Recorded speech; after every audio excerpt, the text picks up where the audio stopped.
Fl-isfond tas-saga tat-taxxa u tal-VAT li qed tiddomina fit-tellieqa għall-kap tal-Partit Nazzjonalista, Adrian Delija qal li din mhijiex problema tal-Partit Nazzjonalista. Delija qal dan waqt programm f'botta ċara lejn il-kandidat tal-establishment Bernard Grech. Inti għadt li l-Partit Nazzjonalista u t-taxxa mhumiex bib. Mhux il-Partit Nazzjonalista. Jekk xi ħadd għandu l-problemi tat-taxxa, dik era hu. Dak mhux il-Partit Nazzjonalista. Il-Partit Nazzjonalista m'għandu ebda problemi mar-rigorożità u d-dixxiplina fiskali. Din mhux l-ewwel darba li fl-aħħar jiem Delija qabad jispara l-kanuni lejn Bernard Grech hekk kif tittal jimilu bottja li hu ma jaħrabx mill-ġurnalisti. Dan b'reazzjoni għal mod ta' kif Bernard Grech fl-aħħar jiem ħarab jiġri mill-ġurnalista One News li staqsa mistoqsijiet diretti dwar in-nuqqasijiet fiskali ta' Grech.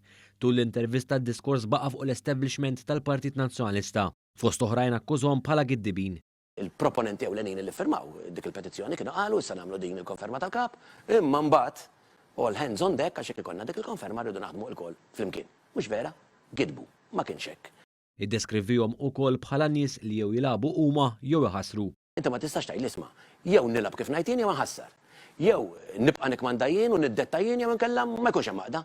Issa nistgħu nażlu li nagħmlu iktar ħaġa sempliċi illi għax hemm min irid iwebbes rasu ngħidu issa we go with the flow. Delija ma naqax ukoll milli jidħol f'battibek dwar l-ħtif ta' programm tar-radju tiegħu ma' ġurnalista tal-midja tal-Knisja. Smajna ġeb kbir għax minflok fil-11 u nofs. Fil-11 inti rita fil-11 u nofs l-intervista. Fejn qiegħed il-black hole illi għandu il-Partit Nazzjonalista għaliex il-ħin ma kienx dak li xtaqt int? Nimmaġini għandek l-informazzjoni ħażina illi ġejja minn dawk illi jridu iddawru il-verità, jispinjaw u jikbu fuqi illi jien għamilt taġeb għax fil-11 u nofs il-programm minflok sar fil-11. Il-kussjoni kienet li jiena kelli l-programm mhux tal-kampanja, kelli l-unika programm fil-ġimgħa bħala kap tal-oppożizzjoni.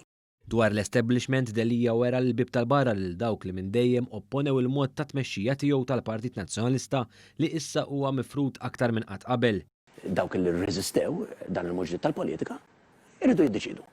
Jew ħajħadnuha u nimxu flimkien, għax hemm ħafna li jgħidu li jridu laqda u allura dan huwa l-mument tagħhom ukoll, jew jekk ma jridux iħadnu din il-politika l-ġdida, jridu jagħtu spazju dawk li verament iriduha. L-ebda partit, l-ebda għaqda ma tista' tkun ibbażata fuq it-tradiment u fuq in-nuqqas tal-lealtà. Intant Delija ħada qatta bla ħabel kontra l-Ministru għall-Finanzi il-Professur Edward Cicluna. Dak li spiċċa huwa żmien li jibqa' jkollna Ministru tal-Finanzi il-Professur Cicluna illi abdika mir-responsabiltajiet tiegħu. Il-Ministru Cicluna ma jistax jibqa' il-Ministru tal-Finanzi tagħna.